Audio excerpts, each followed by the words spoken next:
Louisa make a big decision. We've decided not to continue with therapy. Well, good luck. I don't think we'll need luck. I think you might. And when a patient insists on Martin's help, A doctor isn't a wizard. I don't just weed my hands and cure everyone. it may be the last house call he ever makes.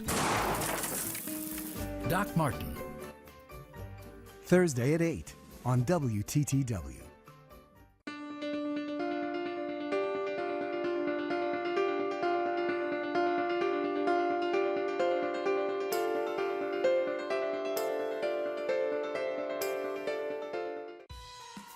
WTTW programming originates from the Renee Crown Public Media Center. She was a gifted opera singer. Each song has its own completely distinct profile. And Marian Anderson's rise to fame came at a time of deep racial segregation. It was the first concert of its kind, a black artist. The story of one of the most important singers of the 20th century. She had the persistence and the perseverance. A voice like this comes around once in 100 years. Marian Anderson. Friday at 8 on WTTW. Downton Abbey. What was it about this series that made the world fall in love with these characters and their stories? Of course, if I knew why Downton had reached its level of success, I would do nothing else but make mega hits for the rest of my life. Please join me, Jim Carter, for a loving look back at this incredible television series and go behind the scenes of the movie in Downton Abbey Returns. Saturday at 7 on WTTW. Hi, I'm Brian, and you're watching WTTW. Chicago Tonight is made possible in part by the generosity of the Lloyd A. Fry Foundation.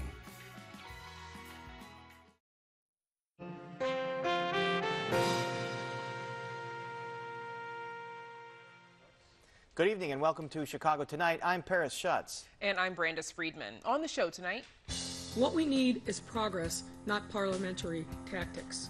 Aldermen force a delay on COVID relief measures amid a dispute over how the city spent stimulus money. That and more from today's city council meeting. Michael Madigan's hand-picked successor is out after just a few days on the job. That and much more on our Spotlight Politics segment. Sometimes you fail the first time out. Get back up and try again. Illinois' new House Speaker raises the prospect of a redo vote on a graduated income tax. We share what he would do differently. As of today, we have the lowest percent positivity that Chicago has seen since COVID arrived in Chicago. Chicago's top public health official on the COVID-19 vaccine rollout, mitigation efforts, and what's next in the fight against the virus. Questions over the Chicago Archdiocese's transparency in releasing names of priests accused of sexual abuse. We very sad and very concerned about future of Burma. A violent military coup half a world away in Myanmar reverberates among the large refugee community here in Chicago. I didn't know it, but I started going into a deep state of depression. And a beloved local musician hit bottom last year. We'll find out how he made it back. But first, some of today's top stories. It took just a few days for former Illinois House Speaker Michael Madigan's hand-picked successor as representative of the 22nd District to resign. On Sunday, Madigan and Democratic Party leaders elevated 26-year-old ward employee Edward Guerra Kodat to fill Madigan's House seat. But today, Madigan and 13th Ward Alderman Marty Quinn issued a statement saying, quote, after learning of alleged questionable conduct by Mr. Kodat, it was suggested that he resign as state representative for the 22nd District. We are committed to a zero-tolerance policy in the workplace. With Madigan's support, Kodat won over 10 other people seeking the job. The former speaker intends to have another meeting tomorrow to again select his replacement. Our Spotlight Politics team has much more on this a little later. State public health officials announced another 2,000 cases of the coronavirus and 44 additional deaths. The total number of cases since the pandemic began comes to more than 1.179 million and a total of 20,374 deaths. And we'll hear more about how Chicago is managing the coronavirus with the city's public health commissioner, Dr. Allison Arwady, in just a bit. Chicago's lakefront is on an annual list of the city's most endangered places. The group Preservation Chicago says it's concerned that public lakefront lands are sometimes considered for development projects by politically connected developers and institutions, and suggests the city and park district pursue a national park designation for the entire lakefront. Also on the list, Roman Catholic churches throughout Chicago for a second time as the Archdiocese of Chicago was forced to consolidate or close parishes and churches. And the Phyllis Wheatley home at 51st and South Michigan, which once served as a safe haven for black women and girls, coming to Chicago during the Great Migration, but it has since suffered substantial deferred maintenance. Also on the list of 7 are the South Chicago Masonic Temple, the Cornell Store and Flats, the Central Manufacturing District's original East District, and West Loop industrial buildings. And now, Paris, we go back to you. Thanks, Brandis. For a second time, Mayor Lightfoot made a splash with a hot mic moment during today's Zoom City Council meeting. Aldermen also spent several hours honoring the late Chicago Teachers Union President Karen Lewis, celebrating Black History Month and lauding city workers for their snow removal efforts. The council also passed police misconduct settlements and introduced an anti-gentrification ordinance. But back to that comment, take a listen and then hear the mayor's reaction. Thank you, Madam. Kidding me. Thank you, Alderwoman. Sorry to disappoint the Twitter trolls, but my comment had nothing to do with anything that was actually going on in City Council. I've explained that to Alderman Rodriguez, and she understands that. Maybe it was frustration with Zoom. I think we've all been there over the last several years. But if you didn't catch that at first, the mayor says, quote, "You got to be effing kidding me." WTTW News reporter Heather Sharon joins us now. Heather, that hot mic moment pretty quickly made the rounds. What was the mayor reacting to? Well, my sources tell me that her staff had just informed her that Alderman Ed Burke, her longtime political nemesis, and Alderman Raymond Lopez, a frequent critic, had just informed them that they plan to block a vote scheduled for today on Lightfoot's plan to use federal relief funds left over from the package approved in March, as well as funds sent to Chicago from the package signed in December by former President Donald Trump. Lightfoot has been under fire for the past week about her decision to use $281 million from that pot of money from the March relief package to cover the salaries and benefits of Chicago police officers. Most of that criticism has come from progressive groups, but Burke and Lopez are among the most conservative members of the city council, but also objected to the decision.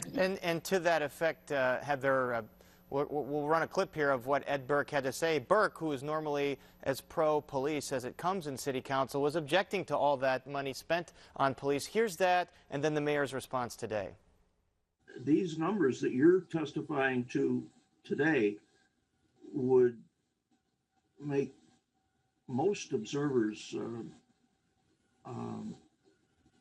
highly suspicious. As a result of the actions by Alderman Burke and Lopez, we didn't get to approve a measure that delivers $377 million in federal funding for Chicago's ongoing COVID-19 responses. Make no mistake, come Friday, I'm very confident that we will get this done. All right, she says come Friday, and it sounds like the alderman used that old DNP, defer and publish, tactic from my days covering city council with you, Heather. So does that mean there's going to be a city council meeting Friday where they will vote on this? Yes, and this was really not on the agenda, the specific issue of the police money. They voted on this back in June, and only 9 aldermen sided with progressive aldermen who wanted to block the mayor for being able to use this federal relief money from reimbursing the Chicago Police Department. But they failed, and now we know what that final tally was, $281 million, which, as Burke pointed out earlier this week, would have amounted to about 1/3 of all Chicago police operations at the time. And is there any dispute as to whether that money is properly being spent? I mean, can that COVID money be spent on those costs? No, there's no dispute about that. This was a discretionary pot of money. The issue was that some progressive aldermen and progressive groups wanted that money to be used for things like rental assistance and business help to directly aid people who were really suffering under the pandemic. And part of those programs will get a boost of funding from this next pot of federal relief money, which will be on the agenda on Friday. And as we heard the mayor say, she's pretty confident that people will vote to pass it. Well, sure, you'll be watching on Friday. All right, and another subject, there was also an ordinance introduced today to slow gentrification around the 606. We've seen efforts like this crop up in the last few years. So what does this one call for? Well, demolitions have been banned along the 606 for a year now, and what this measure would do would be replace that ban with basically a fee. So if a developer or property owner wanted to tear down a single-family home or a townhome, they'd have to pay $15,000. If they wanted to tear down a multi-unit building, they would have to pay $5,000 per unit. And the aim is to basically slow the rate of gentrification, where you're seeing 2 flats and 4 flats replaced by gigantic single-family homes, which is really changing the area along the trail, including Logan Square and Wicker Park. All right, another subject. The council approved 2 settlements related to cases of people who sued the city over police misconduct. What were these issues, and how much did these settlements pay out? Well, the first settlement will pay $175,000 to a family whose home was raided by Chicago police by mistake. They were actually looking for the family's downstairs neighbor, but went to the wrong apartment. The other settlement will pay $400,000 to the mother of a man who was shot to death by police in 2015 after she had called them to help because her son was suffering a mental health crisis. This and other cases like it have sparked a call for the Chicago Police Department to rethink how they respond, if at all, to calls like that. And of course, the payment for the wrongful raid is very similar to what happened to Anjanette Young, who sued the city this week over the raid that left her naked and handcuffed and pleading for help, creating a political firestorm. All right, Heather Sharon, lots of issues to cover there, and we're going to have more from you in Spotlight later in the program, so we'll look forward to that. Thanks very much. Thanks, Paris. And now to Brandis in Chicago's Top Doc. Brandis. Paris, the city of Chicago is reporting its lowest COVID-19 positivity rate since the pandemic arrived in the city a year ago. Case numbers and hospitalizations have been falling precipitously since a statewide peak in late 2020. This as Chicago and Illinois are expecting an increase in vaccine allotment over the next month. But questions remain over who's able to access the vaccines, as well as the impact of coronavirus variants from around the world. Joining us with more is Dr. Allison Arwady, Commissioner of the Chicago Department of Public Health. Welcome back again, Dr. Arwady. So let's take a look at the latest Chicago numbers. The city is reporting an average 3.1 positivity rate. That's about 250 daily cases.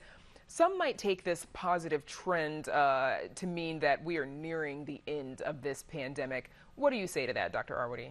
So we are doing really, really well here, but we have not put COVID behind us. Part of the reason we're doing so well is that people have really been taking the guidance seriously, not letting up. We are starting to see some of the impacts of vaccinating some of our highest risk communities and areas and settings here in Chicago, but we are not done yet. And my hope is that these numbers will continue to look the way they're looking and better, but we need people to keep doing the things that have gotten us this far.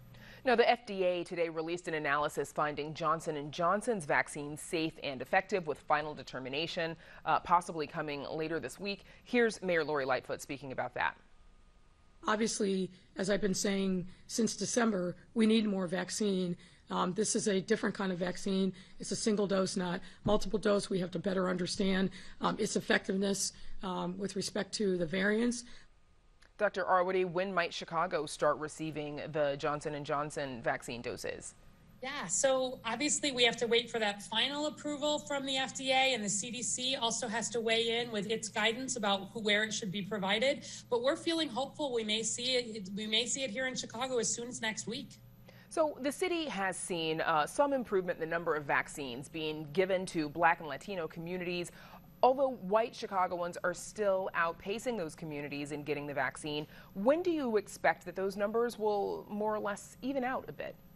Yeah, so as you know, we've got major goals here, both on efficiency, which we've been hitting every week. We've got more than 90% of our doses into arms and reported a week after arrival, and equity goals. We have seen both last week and the week before, more than half of our vaccine going to Black and Latinx residents. Black and Latinx residents make up 59% of Chicago, so getting to that 50% mark was an important goal for us. We're not there yet because we're catching up for a lot of time where we were seeing really lagging, especially when we were in 1A and focused on just the people in the healthcare setting. But we are continuing every single week to keep pushing vaccine to the communities that have been hardest hit, lowering barriers to getting folks vaccinated, really working not just in the 15 Protect Chicago Plus communities, but across Chicago in settings where we have seen COVID hit hardest. Getting vaccine in there and getting it in quickly is part of what helps protect all of us against further spread and against variants. And briefly for our viewers, please remind us what the 15 Protect Chicago communities, what that initiative is.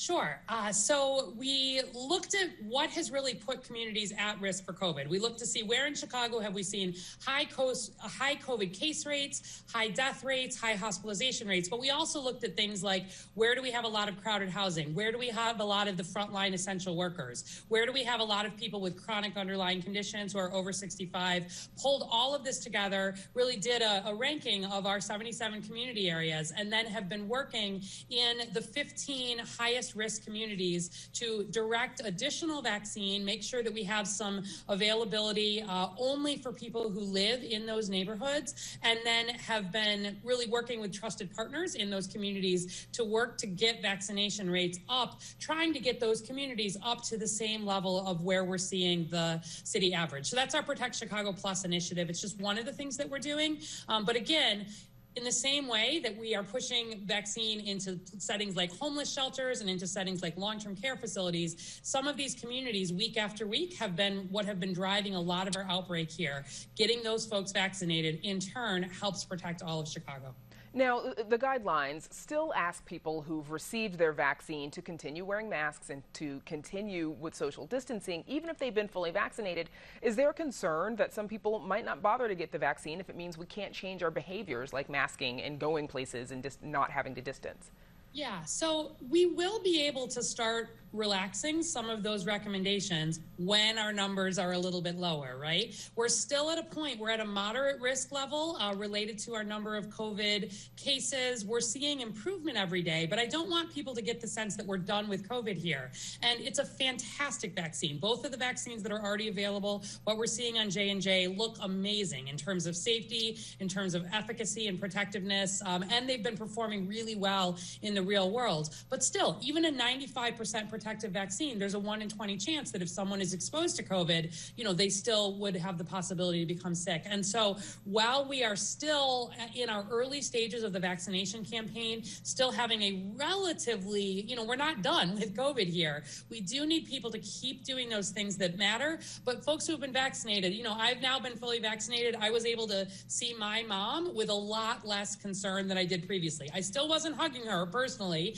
because I want to wait just a little bit longer until we're a little bit further out of the woods, but I am able to have more interactions with less concern for and importantly, my family's and my community safety. More and more people are going to have that increased level of confidence as we get more folks vaccinated. And remember, 2 doses of vaccine to be considered fully vaccinated. Got it. And I'm sure it was nice to be able to visit your mother.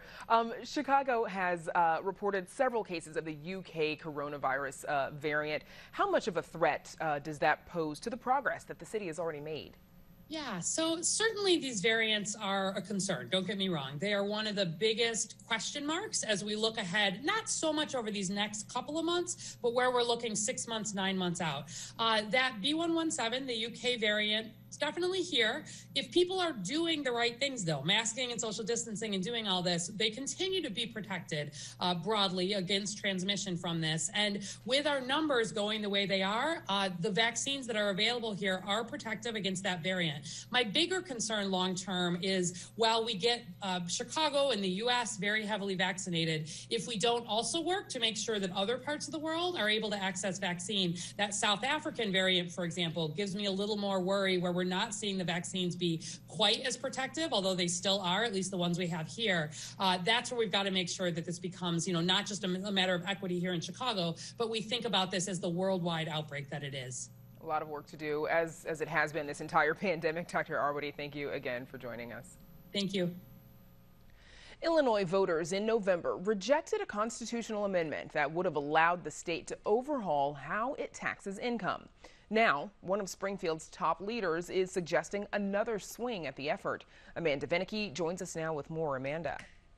Brandis, there may be turnover and tumult when it comes to replacing Mike Madigan as representative of the 22nd District in the Illinois House. But when it comes to his successor as Speaker, well, Emmanuel Chris Welch is firmly in the job today, marking 6 weeks as Speaker Welch. And he is coming in hot with ideas about Illinois' finances. As you noted, in November, Illinois voters rejected removing Illinois' requirement that all income be taxed at the same flat rate. That's currently 4.95% for all individuals. But Welch says the best way to fix Illinois' structural fiscal problems is moving to a system in which wealthier people would pay a higher tax rate. We're one of 7 states that tax folks on a flat rate. And so it doesn't take a rocket scientist to figure out that that's the structural change that we need. And sometimes you fail the first time out. Get back up and try again. That's how I've always done things. And so I do think that we probably should revisit that at some point, because that's an important structural change that we need. I'm also a firm believer in that the rich should pay their fair share. As you just heard there, Welch adopting that old adage of, if at first you don't succeed, try again, suggesting that Illinois go back to voters in the future on that question of a graduated income tax, but next time with a twist. A big way of addressing it is certainly by revisiting the referendum that failed this past November to change our flat tax to a progressive tax. But we have to tell the voters what we're going to do with that money. I certainly think tying that new revenue to pensions would be a winner. People want to know what you're going to do with the money. Welch says a problem last time around was a lack of trust in Illinois government. And he says assuring voters what that revenue would be spent on would be a good way of earning that trust. Trust is one of the issues that we have with the voters. And anything that we can do to help build that trust in our voters will help us be successful. Now, speaking of trust in government or lack thereof, Welch giving assurances that an ethics law will pass this year. Previous efforts have stalled even as corruption scandals have rocked Springfield. Welch made his remarks during a forum hosted by the Economic Club of Chicago, and I did have the privilege of being able to ask Welch questions during that event. As for some more immediate budget issues, Welch says that the governor's budget proposal that we just heard is a good start, though he says that he does want more money flowing to schools than Governor J.B. Pritzker's proposed. Welch does back Pritzker's call to eliminate certain tax breaks for businesses. There's many corporations benefiting from some corporate welfare, and I honestly believe they got to put some skin in this game. The progressive tax failed in November because a lot of them fought against it and put in money against it. And so how do we figure out a way to stop balancing this budget on the backs of the most vulnerable? Another must-do item on the Speaker's near-term agenda is redistricting. The legislature is responsible for drawing their own map, basically the borders that decide when one state representative's district ends and another's begins. And that is a big responsibility because, of course, it has major consequences for what politicians win races and who represents voters in Springfield. So I asked Welch, what is his definition of a fair map? If you look at a map and it doesn't reflect the diversity of this state, I don't know how anyone can call that a fair map. And so I certainly think you have to take that into consideration when drawing this process. Now, what that process will look like, I think it's way too early to tell. When pressed on that later, he did not seem on board with the notion of the legislature giving up that power and handing it over to an independent commission, saying right now he's focused on how the legislature can go about redistricting in a fair and transparent way. Now, Welch becoming the first Illinois House Speaker that is a Black individual, also the first person not named Madigan since 1997 to hold that job. That was a major coup, but Madigan's resignation this week as chair of the Democratic Party of Illinois leaves another power opening. There's currently a three-way race. Welch says he's not getting involved in it. Clearly, it's a new era in Illinois politics. It's a new day and time for a new approach. And I think that I'm going to back the Democrat. I'm going to support the Democrat. Whoever wins that race, I think will be someone with the ability to lead our party. And we'll be talking more about that contest, I know, in Spotlight. So, Brandis, sending it back to you. Oh, yes, we will, Amanda. That and a lot more. Thank you. Up next, how a violent conflict half a world away impacts a refugee community in Chicago. Stick around. Good evening and welcome to Chicago Tonight, Black Voices. What do you believe prevents a strong coalition of Black and Latino communities forming across the communities? I want us to, as a nation, to find a way to come together. Go down the block, get it from someone local, and keep the money in the community. Black joy and the Black experience is magical.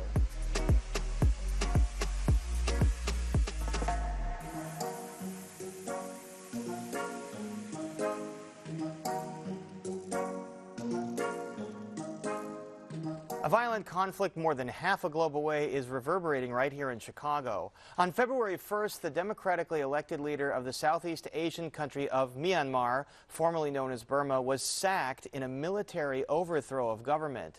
Thousands of Burmese call the Chicago area home, including a large number from the ethnic Muslim minority known as Rohingya. Rohingya have fled persecution and genocide and sought refuge on Chicago's north side. But now, military conflict back home is causing new fears. They cross by jungle, whole months. Nasir Zakaria was forced to flee his homeland of Myanmar, first traveling to Bangladesh, Thailand, and Malaysia, before finding new life in Chicago as a refugee. It's amazing. Life, Chicago, we are right now free. Zakaria now heads up the Rohingya Cultural Center in West Rogers Park, a gathering place for the more than 1,500 Rohingya refugees living in Chicago. Those refugees include students at Rogers Park's Sullivan High School, who we met 3 years ago. They told us horror stories of their escape from Myanmar. And then they burn their house, they're killing the Muslim people. Nearly 1 million Rohingya have been forced out of their homeland and into refugee camps around the world. Now Chicago's Rohingya residents are on edge again. Myanmar's democratically elected president, Aung San Suu Kyi, was arrested and thrown in jail by the country's military on February 1st, and the military has now seized control of the country. We very sad and very concerned about future of Burma, most especially for innocent people. Suu Kyi served as president since 2015 after spending years in detention. She won a Nobel Peace Prize in 1991 for her efforts to restore democracy in the country. But Cecile Shea, Chicago Council on Global Affairs senior fellow, says Suu Kyi's tenure was marred by a power-sharing agreement that she struck with corrupt military rulers. The military has behaved in a way that I can only describe as psychopathic, engaged in some of the worst human rights abuses that the world has seen. Zakaria says the Rohingya supported Suu Kyi, but were disappointed with her failure to stop the persecution and genocide of his people. But Zakaria says the military rulers are more dangerous. He says he fears for his family remaining in the country, who he has trouble communicating with because of internet and phone blackouts. They cut internet anytime, they cut phone line. So sometimes it's very difficult to communication with people. They will arrest people without any reason. And the danger is heightened as protests have swelled and military leaders have promised a violent crackdown. I think every person living in Burma or Myanmar right now is in danger. And I think you're going to see them rearm quite quickly, and you're going to see another civil war throughout the country break out. Zakaria says the recent U.S. presidential election was a landmark because it was the first democratic election many Rohingya have ever voted in. He says he wants President Joe Biden to follow the UN and formally declare the killing and persecution of Rohingya as a genocide. President Joe Biden, they had to declare ongoing genocide in Burma. Biden has condemned the coup, but not offered specifics yet on a response. We will work with our partners to support restoration of democracy and the rule of law and impose consequences on those responsible. But Shea says she believes Biden's options on Myanmar are limited. I do think that strong sanctions are in the future for Burma. Whether I think that that is going to be enough remains to be seen. Other Burmese Christian and Buddhist communities can be found across the Chicago region, along with the Rohingya Muslims. Zakaria says Chicago is home to the largest Rohingya population in the United States. And now, Brandis, we go back to you. Paris, thank you. Still to come on Chicago Tonight, a Sun-Times story questions the Archdiocese of Chicago's transparency in publicizing priests accused of sexual abuse. Mayor Lori Lightfoot caught on another hot mic moment. That and much more on Spotlight Politics. And when a beloved local musician suffers a dangerous depression, his friends rally around him. We'll find out how he made it back. But first, some more of today's top stories. Cook County residents should keep an eye on the mailbox for a potential jury summons. Cook County Chief Judge Tim Evans says the criminal court system plans to resume jury trials on March 22nd at the Layton Criminal Courthouse at 26th in California. And potential jurors could start receiving summonses this week. Jury trials were suspended in March of last year, and the courts face an enormous backlog of cases. Evans' office says more than one courtroom will be used for each trial, and prospective jurors must wear masks, answer health questions, and have their temperature checked. Chicago Public Schools says it is just beginning to talk with the Chicago Teachers Union to come up with a plan for returning high schoolers back to their classrooms before the end of the school year. School CEO Janice Jackson says getting those students back to in-person learning is now her top priority, now that the union and the district have worked out a plan for pre-kindergarten through 8th graders. The district has said the complexity of high school student schedules makes it difficult to create the pods of students as with in the lower grades. During today's board meeting, though, CTU President Jesse Sharkey told board members that this recent contract negotiation was, quote, inhumane for union members and CPS families. And now to Paris with a look at questions over the Chicago Archdiocese's transparency. Paris. Thanks, Brandis. In 2018, a bombshell Pennsylvania grand jury report revealed alleged sexual abuse by more than 300 priests, including 7 with ties to Illinois. More than 2 years later, questions surrounding the Archdiocese of Chicago's transparency in such matters persist. A recent Sun-Times story says while the Archdiocese has received reports of priests in religious orders accused of sexual abuse, it hasn't publicly identified those clergy members. And joining us now is the author of that story, Chicago Sun-Times reporter Robert Herguth. Bob, great to see you. Thanks for being here. First, remind us, I think everyone knows that Cardinal Cupich is the head of the Archdiocese, the Catholic Church in Chicago, but then there are these orders, Franciscans, Jesuits. Remind us what the orders are and how they fit into the hierarchy. Sure. Yeah, it is. It is one church, but it is a very complicated kind of institution. And the church is sort of splintered. The Pope in Rome is in charge of the Catholic Church worldwide. And there are what's called dioceses, which are geographic jurisdictions of the church. So the Archdiocese of Chicago is the arm of the Catholic Church for Cook and Lake counties, and every diocese is headed by a bishop. Our bishop for the Archdiocese of Chicago is Cardinal Blaise Cupich. So, and then Joliet Diocese covers Will and DuPage counties, and so on and so on. Then what you have are these sort of semi-autonomous Catholic religious orders, the Dominicans, the Jesuits. Jesuits run St. Ignatius High School, for instance, and the Dominicans, Fenwick High School. And so they are not geographically bound generally. They cross jurisdictional boundaries. They run a lot of schools, and they follow in sort of the mold of like a saint or a philosophy. And as I understand, they don't necessarily answer on all things to the Archdiocese. And so the issue you write about here is that these orders have not been fully transparent about clergy that have been accused of sexual abuse. and Supich has tried to get that information, but he has not made that public. Why not? Well, right. I mean, in 2018, as you mentioned, was huge, the latest scandal, and not the scandal, the third wave of this ongoing scandal that started in the late 80s, early 90s of priests, sexually assaulting children. And in 18, Supich called on the religious orders locally that do not answer to him, but that do operate within his jurisdiction to be transparent, to release public lists of their offending clergy. And basically, we've written a couple stories now that have shown that a number of orders have done that, and a number have not, and they're not required to even. But at the same time, what Supich has been doing was cracking down internally on these orders by demanding more information from them, from the ones that serve within his realm, and keeping that information so he is aware of what accused priests are within his realm, past or present, but then not releasing it to the public, even though now he has, for what we understand, a very good handle on the scope of this problem currently and in the past, not just with his priests, but with the priests of these different orders. And we should read a statement that the Archdiocese sent us in response to your articles, Bob. They said, quote, "Since 2006, we've listed all diocesan clerics whom our independent review board has determined to have credible accusations of sexual abuse of minors against them.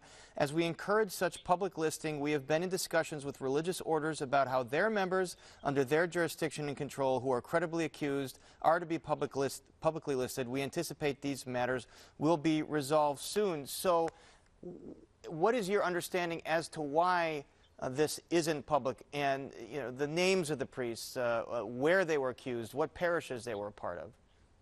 Well, I talked to one religious order today that 2.5 years after this sort of admonition, and even 2018 is sort of modern history. I mean, I think there was a lot of pressure even before then for these orders to release this, and so to not have sort of their quote unquote act together by now, after this fact, I think to critics is sort of, it's too little too late. But one of the problems, according to this order that I spoke with, is that a lot of the abuse is from a long ago in most cases. And with clerics that maybe have left their order, are dead. And so that does complicate things. So that does make it difficult to put together these lists for a lot of these orders. But at the same time, a lot of these orders have done it nonetheless. So just to throw up their hands and say, oh, we can't do it, I mean, that doesn't sit well with some people.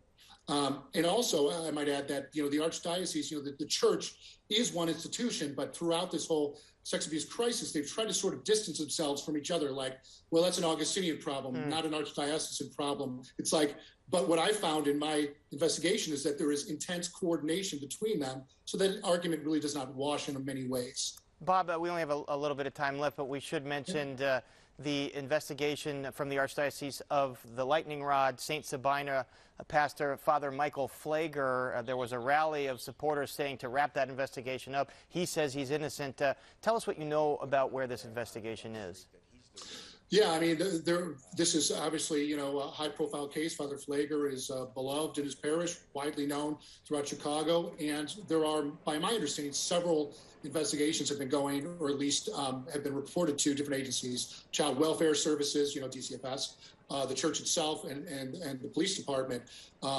So where those are at, I mean, as far as I know, all still pending. There was a little inkling of some development today with DCFS perhaps, but it's still a little murky as to what that really meant. But yes, I mean, Flager has maintained his innocence throughout, and it's really still yet to be seen when this is all concluded. But even when one part of this investigation is concluded, doesn't mean it's all concluded. So this does take time. Very complex, thorny issues. All right, Robert Herguth, great reporting, and thank you so much for joining us. Thank you. And we're back with more right after this.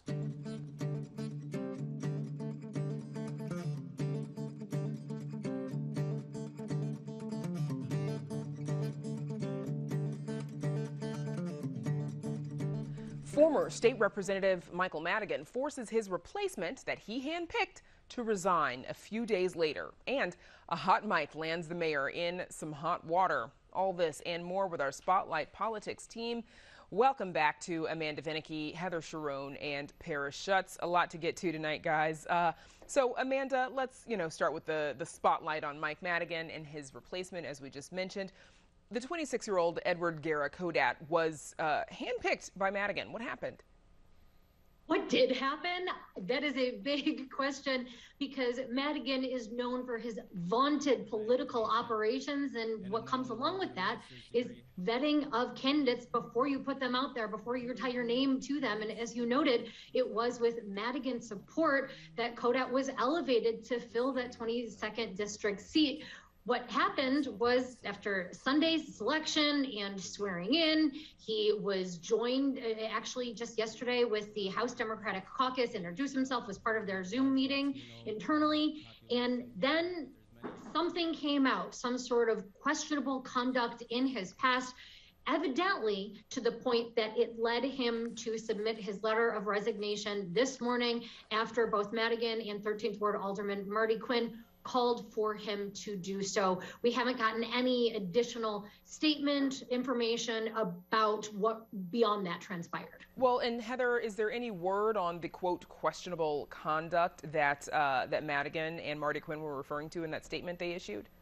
Nothing that any reporter has been able to nail down, which makes it quite the political mystery, because of course, wouldn't there be a paper trail if it was bad enough to force him out of office after only 2 days?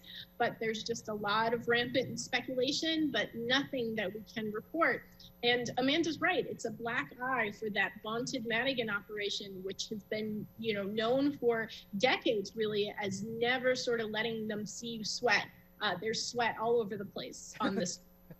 Lots of sweat in these cold temperatures. Paris, this seems really sloppy for Madigan, who has been, a very exacting politician for these 50 years. What do you think is going on? Is he losing a step or slipping up on his way out the door? Yeah, certainly for 50 years he had everything pretty buttoned up, but his exit here has been muffed, as we said in the graphic there.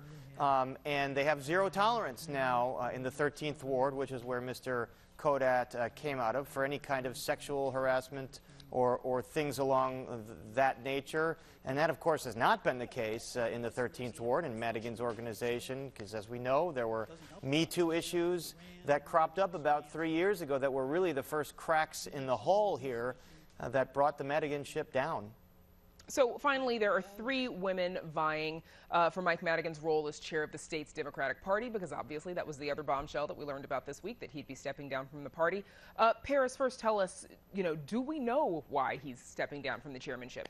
Well, and the chairmanship of the party was another powerful post he had, but we don't know exactly why the timing is right now. But clearly, not being Speaker of the House, he doesn't have the same kind of fundraising ability, cachet that he would have had if he had kept that position. The midterms are in 2022, always a tough election for the party in power, so they need to get someone in place for that. But what's interesting is a family fight here in the Democratic Party. You mentioned Robin Kelly, the Congresswoman, seeking the chairmanship of the party, and Alderman Michelle Harris. And really, there are 2 power spheres here. Governor J.B. Pritzker on one side backing Michelle Harris with Senator Duckworth, and then on the other side, Senator Durbin backing Congresswoman Robin Kelly, and then a close ally of Durbin, a guy named Bill Houlihan, a committeeman, also throwing his weight behind Robin Kelly. And I've talked to people both close to the Durbin and the Pritzker camp, angry at one another, saying, why are we having a family fight here? We need to get our ship sailing in the same direction, and this doesn't look very good. Pritzker, you would think, is the main funder of the Democratic Party. It would stand to reason that he wants the person that he wants in charge of the party. And Amanda, briefly, what is the job of the state party chair? Fundraiser in chief? Fundraiser in chief, at least during Madigan's tenure, it was really used to prop up members of the Illinois House running as Democrats, or Democratic candidates for the House anyway. So I do think that we could see some of that changing, and this being a Democratic Party, yes, that is fundraising, but also setting the tone, working on data, really doing a lot. Do you want to quickly add, there is another contestant in that race that Paris didn't mention, and that is State Senator Cristina Castro, who has the backing of Congressman Jesus Chuy Garcia. We do see that there is an effort. She is, by the way, the head of the General Assembly's Latino caucus, Castro. Yeah, thank you for bringing that, for pointing that out, Amanda, because I think it's also worth noting that these 3 candidates are all women of color, as is the House Speaker. He's a man of color. The new Speaker of the Illinois House, Chris Welch, as Amanda has been reporting, he may bring back one of Governor J.B. Pritzker's top priorities. That's the graduated income tax. Take a look. We have to tell the voters what we're going to do with that money. I certainly think tying that new revenue to pensions would be a winner. Amanda, this failed overwhelmingly at the ballot box. What's going on? You know, this was news that Welch made today. Not sure how serious he is about that prospect, but it is clear that those who backed moving to a graduated income tax are smarting, never gotten over the fact that they lost at the ballot box, really blaming that on what they say was sort of unfair tactics by the opposition. Again, these are politics, so the opposition would say, hey, no, we play just as fair or just as dirty as you do. But I think that is part of it. I'm thus far hasn't gotten a resounding uproar of applause, because I do think that this notion of just taxes in general, the prospect of tax increase heading into 2022, well, that's not something that a whole lot of candidates are going to be quick to embrace. And Paris, will this be the top issue that Republicans will use to run against the governor and down the ticket? You know, higher taxes failed and Democrats bringing it back from the dead. Well, I'm certain they would want to run on that issue. They love running on that issue. And if you're Governor Pritzker here, you know, you've balanced the budget this year without any general income tax hike, so they can't use that attack. Maybe they can revive that attack now. And I really have to wonder about what the Speaker Welch said about maybe it'll be more popular, because as we mentioned, it lost at the ballot box. But he says maybe it'll be more popular if we tell the voters what it's going to go to pensions. So if you're the average Illinois voter, you're going to say, well, I think it's okay for, or it'll be wealthy Illinoisans that'll pay a higher tax. And they're going to say, well, I'm okay with this because it's going to go to pensions. I mean, if he said it's going to go to education, it's going to go to building new roads and bridges, maybe it's a little more popular, but pensions? Okay, so let's switch. And pensions need funding, but he says that's politically popular? I don't know, Amanda. I mean, what am I missing here? I don't think he said necessarily it'll be politically popular, trying to tie it to something, but you're right, Paris. I mean, those are very valid points, and I do think this was just something. I'm not sure if he was riffing or how serious about it he really was. This is, again, though, clearly something that those who back moving to that and taxing the wealthy, I think they are going to revisit in some fashion. It's just a matter of when and how. So moving over to city news, first off, that hot mic that caught Mayor Lori Lightfoot cursing after Alderwoman Rossana Rodriguez-Sanchez spoke about a resolution honoring Black History Month during today's city council meeting today. Let's take another look. That have contributed to make this city a better place for all. Thank you, Madam. Kidding me. Thank you, Alderwoman. The chair recognizes Alderman Jim Gardner. Okay, Heather, what happened here? Well, my reporting shows that she had just been informed at that moment that Alderman Burke and Alderman Lopez, two of her fiercest critics on the city council, had joined forces and were going to block a vote on the big federal relief package that was on today's agenda. Alderman Ed Burke has been at odds with Mayor Lori Lightfoot since the beginning. She ran on sort of rooting out corruption in City Hall, and she painted him as the face of everything that is wrong with Chicago politics. And she's been at odds with Raymond Lopez, you know, basically from the same moment. He is an ally of Alderman Burke, and he has been highly critical of how she has approached her time in office. So she was vulnerable on this issue because she was being fiercely condemned by progressive groups. Alderman Burke and Alderman Lopez, they had their own questions about it, and they saw this as an opportunity to exact some perhaps political revenge and force all of us to come back Friday afternoon to see if they can get this passed again. Yeah, and you mentioned sort of an alliance between Burke and Lopez. What's happening there? Well, Alderman Burke has been relatively quiet since he was indicted on 14 counts of bribery, racketeering, and corruption. And in some respects, Alderman Lopez has sort of stepped into that role, putting out press releases and trying to sort of navigate a pro-police, somewhat conservative role on the city council. Of course, they're all Democrats or Democratic Socialists or independents on the city council, so there's no Republican on the city council, so to speak. But they really want to exact whatever damage they can to the mayor, and they saw this as an opportunity, and using a parliamentary procedure, they did exactly that. Now, after lobbying from the mayor, both of Illinois' U.S. senators, it looks like the federal prosecutor here, U.S. Attorney John Lausch, will stay in his office. But Heather, back to you. What does that mean for the investigation into Alderman Ed Burke?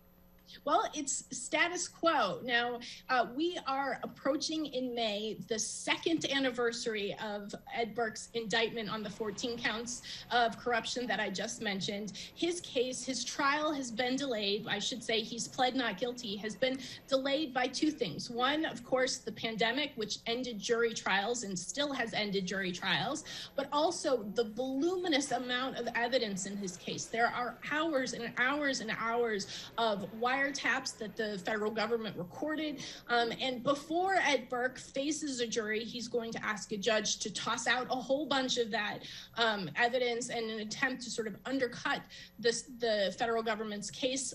Maybe we'll see that hearing happen this spring or early summer, but it's been a long haul and there is no clear end in sight for the Burke corruption saga. Can I jump in real quickly? And there were three new indictments today. Former State Representative Eddie Acevedo and his two sons, Michael and Alex. So my point is, Lausch is really busy there, but a lot of these investigations started before him. They're going to continue whether he's there or not. All right, we'll have to leave it there. Thanks, as always, to the Spotlight Politics team, Amanda Vinicky, Heather Sharon, Paris Schutz. And up next, why a legendary Chicago musician's life fell apart this year and what brought him back. Stay with us. Paris talks out of this.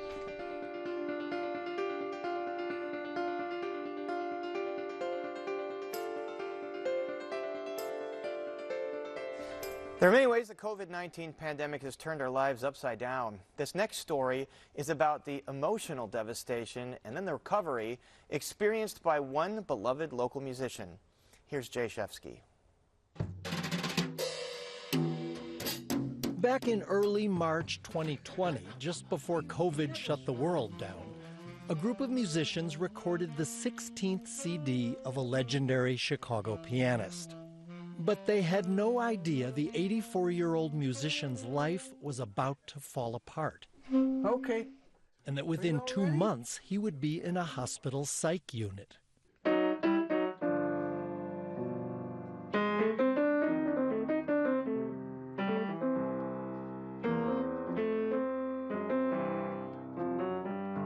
My name is Erwin Helfer. I play roots kind of piano, blues, boogie, and standards. Erwin Helfer is also quite modest.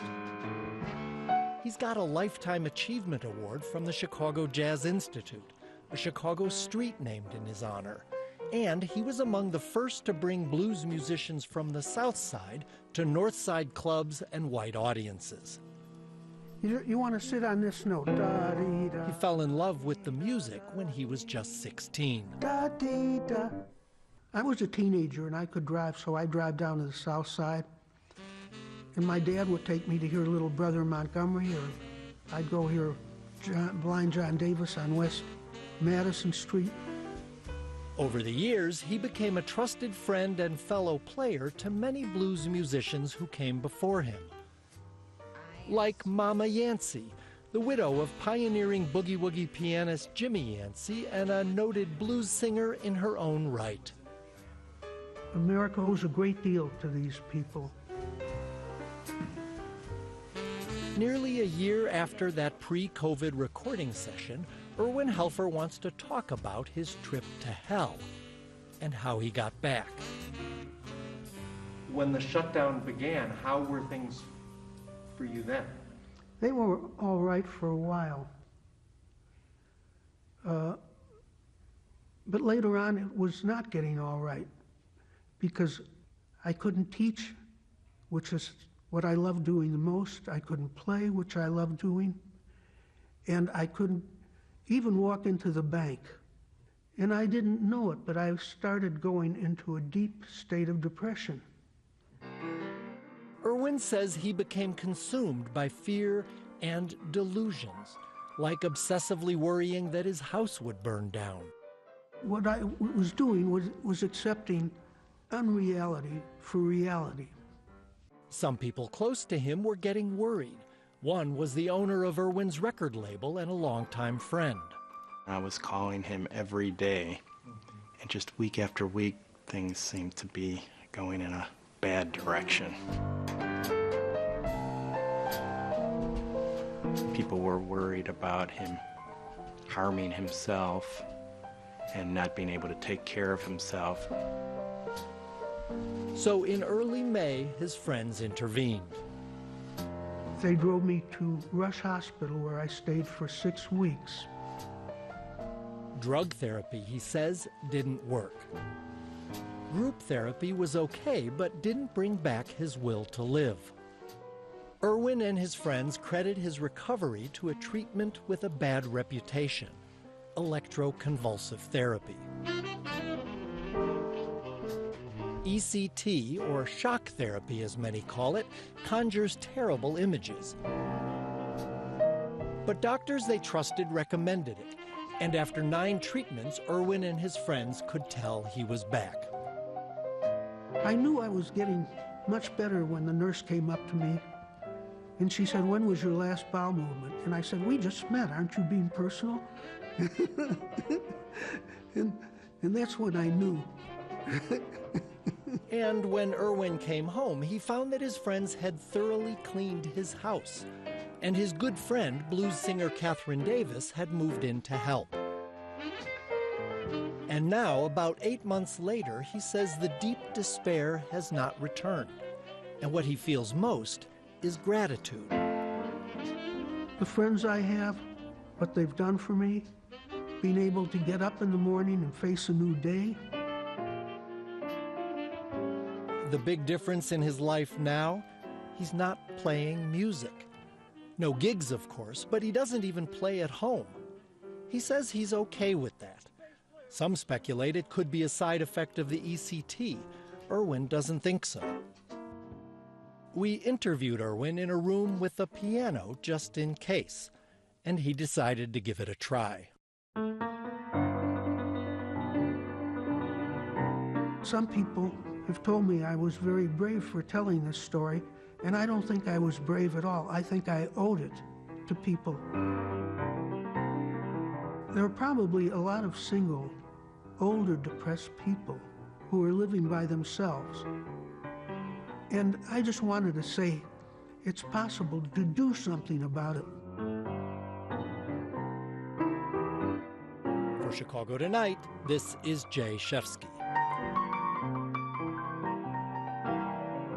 Looks like Erwin still has it. I really miss those Tuesday night performances at the Hungry Brain. Hopefully he gets back out there soon. And this Saturday night there will be a virtual CD release concert for Celebrate the Journey by Erwin Helfer and the Chicago Boogie Ensemble. The musicians will be live at Studio 5 in Evanston, and you can tune in from home. And Erwin has informed us that he will play with the band. You can find out more about the CD and event on our website. Also, if you've had experiences with electroconvulsive therapy, good or bad, let us know about them on our website. And that is our show for this Wednesday night. Please join us tomorrow night live at 7. Greektown Restaurant Week is right around the corner. We visit the area as the next stop in our In Your Neighborhood series.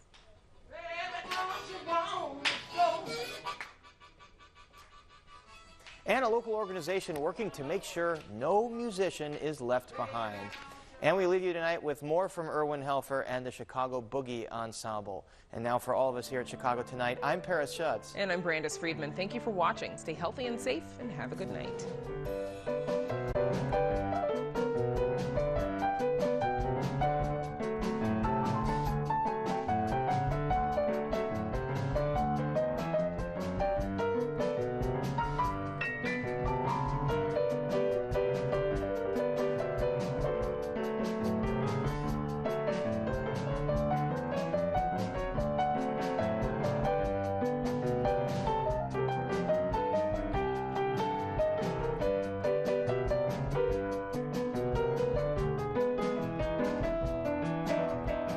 Closed captioning is made possible by Robert A. Clifford and Clifford Law Offices, a Chicago personal injury and wrongful death firm, sponsoring a free continuing legal education program for over a decade for lawyers across the state.